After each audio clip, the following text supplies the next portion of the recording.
Morning दोस्तों, आपके अपने YouTube चैनल परीक्षा प्रदेश में आप लोगों का स्वागत है। आप लोगों से निवेदन है, यदि आप लोगों ने अभी तक चैनल को सब्सक्राइब नहीं किया है तो चैनल को सब्सक्राइब कर लें और बेल आइकन को प्रेस कर दें, जिससे कोई भी वीडियो अपलोड हो सर्वप्रथम आपके पास पहुंचे और आप लोग उसका लाभ उठा सकें। दोस्तों, हम लोगों ने तुर्कों का आक्रमण पढ़ना शुरू कर दिया था, जिसमें हम लोगों ने महमूद गजनवी के विषय में पढ़ा था। दोस्तों, आज हम लोग मोहम्मद गोरी के विषय में जानेंगे। आइए दोस्तों, मोहम्मद गोरी के विषय में देख लेते हैं। मोइजुद्दीन मोहम्मद बिन शाम के नाम से जाना जाता था। दोस्तों, इसे किस नाम से जाना जाता था?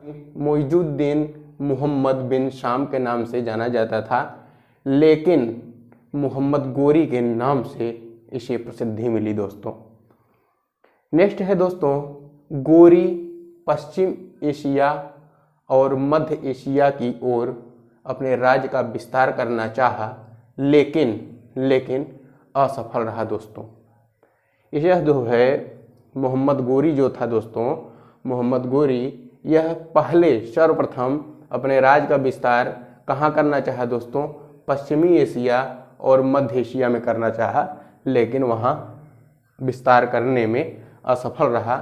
उसने दक्षिण पूर्व एशिया की तरफ राज्य का विस्तार करने का निर्णय लिया। आते हैं दोस्तों, नेक्स्ट पॉइंट देख लेते हैं। गोरी ने सर्वप्रथम सिंध के रास्ते भारत में प्रवेश करने का प्रयास किया। वह गोमल दर्रा, कहाँ से प्रयास किया दोस्तों? वह गोमल दर्रे से मुल्तान पहुंचा। तो भारत घुसने के लिए वो किस दर्रे का प्रयोग करता है दोस्तों? भारत में घुसने के लिए उसने गोमल दर्रे का प्रयोग किया। क्वेश्चन बन सकता है कि गोरी ने भारत में सर्वप्रथम जब घुसा तो किस दर्रे से भारत आया था? तो वो था कौन सा दोस्तों? गोमल दर्रा था। 1175 में गोरी ने भारत पर पहला आक्रमण मुल्तान पर किया। 1175 ईस्वी में गोरी ने पहला आक्रमण मुल्तान पर किया और वहाँ का जो शासक था वह गोरी से पराजित हो जाता है। दोस्तों, नेक्स्ट है दोस्तों, 1178 में कच्छ के रास्ते मोहम्मद गोरी पाटन गुजरात पहुँचता है। दोस्तों, 1178 में कच्छ के रास्ते मोहम्मद गोरी पाटन गुजरात पहुँचता है, जहाँ उसने सोलंकी था चालुक्य शासक भीमदूती से कयादरा की लड़ाई में बुरी तरह पराजय का सामना करना पड़ा। भीमदूती ने गोरी को बहुत ही बुरी तरह परास्त कर दिया। दोस्तों, नेक्स्ट है दोस्तों, गोरी ने फिर पंजाब के रास्ते भारत विजय की योजना बनाई और खैबर पास, अब दूसरी बार भारत में घुसा। दोस्तों, वह खैबर पास के रास्ते पेशावर पहुंचा। कब पहुंचा दोस्तों? 1179 ईस्वी में। 1179 ईस्वी में खैबर पास के रास्ते भारत पेशावर पहुंचा। यह इसका दूसरा प्रयास था। दोस्तों, फिर लाहौर पहुंचा। लाहौर के गजनवी शासक खुसरो मलिक को, मैंने बताया था कि दोस्तों कि गजनवी जो था वहाँ यशपाल को पराजित किया था और उसके पुत्रों को पराजित किया था। फिर वहाँ पर जो है गजनवी ने अपना एक शासक बैठा दिया था। तो वहाँ पर इस समय कौन शासक था दोस्तों? गजनवी का शासक था खुसरो मलिक। खुसरो मलिक को जो है मोहम्मद गोरी ने अपदस्थ कर दिया। कब अपदस्थ किया दोस्तों? 1179 ईस्वी में। इस प्रकार गजनी वंश का अंत हो गया। इस प्रकार अंत हो गया। दोस्तों, नेक्स्ट है दोस्तों, गोरी ने फिर दिल्ली की तरफ रुख किया और दिल्ली पर आक्रमण किया, जहां चौहान वंश का शासक पृथ्वीराज चौहान थर्ड शासन कर रहे थे। लाहौर में खुसरो मलिक को पराजित करने के बाद वह जो है गोरी फिर पुनः दिल्ली की ओर रुख करता है। दोस्तों, दिल्ली की ओर रुख करते हुए वह पृथ्वीराज चौहान थर्ड पृथ्वीराज चौहान थर्ड के ऊपर आक्रमण कर देता है। अब इसके बाद तराइन की प्रथम लड़ाई का शुभारंभ होता है दोस्तों। आइए देखते हैं नेक्स्ट स्लाइड में।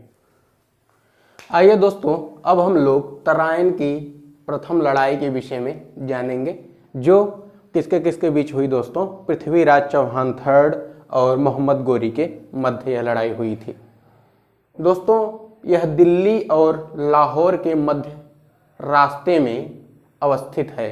क्या है दोस्तों? तराइन। तराइन कहाँ अवस्थित है दोस्तों?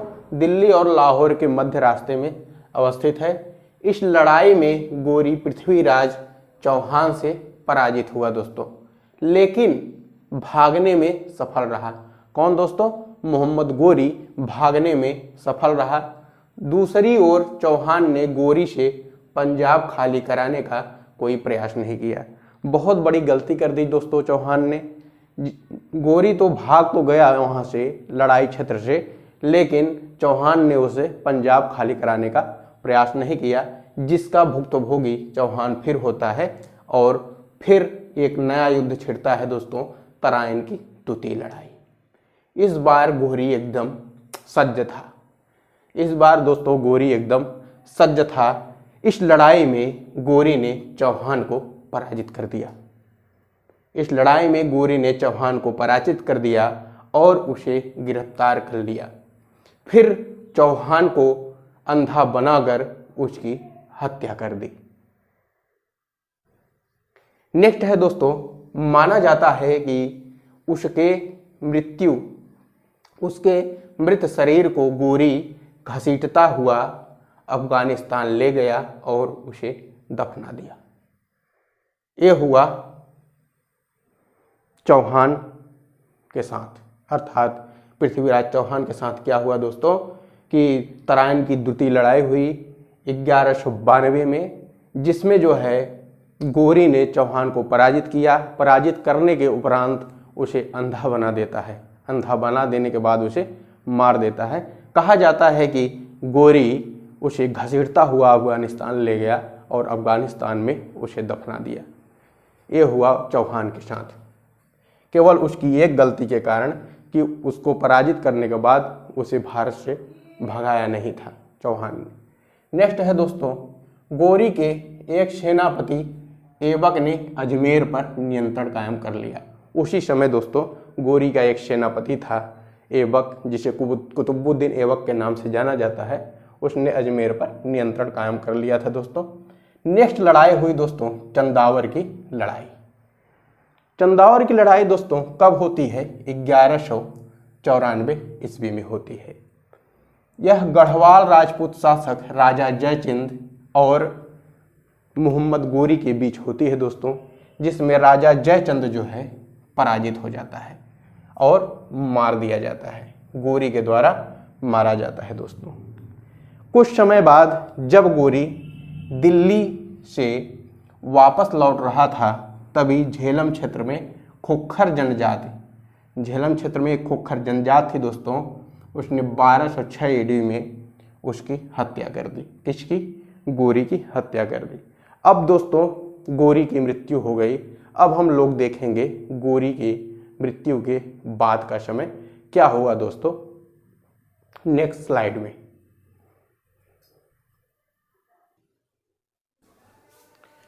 आइए दोस्तों, जब मोहम्मद गोरी की मृत्यु हो जाती है उसके पश्चात क्या देख लेते हैं कि उसके जो गुलाम थे उनकी क्या स्थिति थी।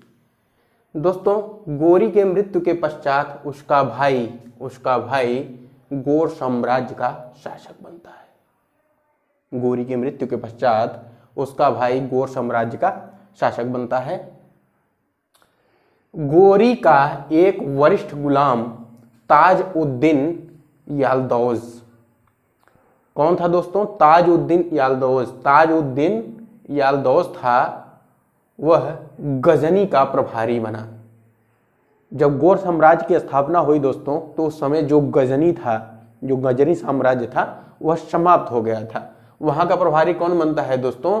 ताज-उद-दीन याल्दौज बनता है। यह गोरी का वरिष्ठ गुलाम हुआ करता था दोस्तों उस समय। गोरी का एक गुलाम नासिरुद्दीन कुबाचा हुआ करता था दोस्तों। यह जो है कहाँ का प्रभारी बनता है दोस्तों, मुल्तान का प्रभारी बनता है। नेक्स्ट है दोस्तों गोरी का गुलाम बख्तियार खिलजी कहाँ का प्रभारी बनता है दोस्तों, यह बंगाल का प्रभारी बनता है। कौन बनता है दोस्तों बंगाल का प्रभारी, बख्तियार खिलजी बंगाल का प्रभारी बनता है। नेक्स्ट है दोस्तों जबकि गोरी का एक और गुलाम कुतुबुद्दीन ऐबक लाहौर का प्रभारी बनता है दोस्तों। नेक्स्ट है दोस्तों गोरी के शासनकाल के समय बख्तियार खिलजी बिहार पर आक्रमण करता है। जब गोरी था दोस्तों तो उस समय बख्तियार खिलजी जो था उसका गुलाम वह बिहार पर आक्रमण करता है। आक्रमण करने के बाद वह बहुत बड़ा नुकसान करता है दोस्तों। उदंतीपुरी महाविहार, नालंदा महाविहार और विक्रमशिला महाविहार, अर्थात उदंतीपुरी विश्वविद्यालय, नालंदा विश्वविद्यालय और विक्रमशिला विश्वविद्यालय को नष्ट कर देता है, नुकसान पहुंचा देता है।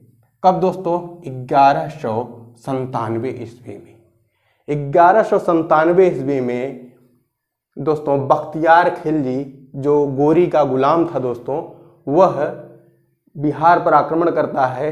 उदंतीपुरी विश्वविद्यालय, नालंदा विश्वविद्यालय और विक्रमशिला विश्वविद्यालय को नष्ट कर देता है और बिहार पर नियंत्रण कर लेता है दोस्तों बख्तियार खिलजी।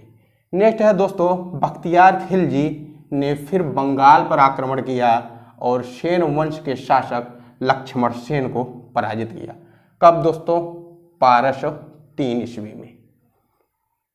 नेक्स्ट है दोस्तों खिलजी ने फिर तिब्बती अभियान किया 1205-6 में, लेकिन वह उस अभियान में बुरी तरह पराजित होता है दोस्तों। उस अभियान में बुरी तरह पराजित हो जाता है। अब ये दोस्तों ये हो गया गोरी के बाद, अर्थात गोरी के पश्चात। उस समय दोस्तों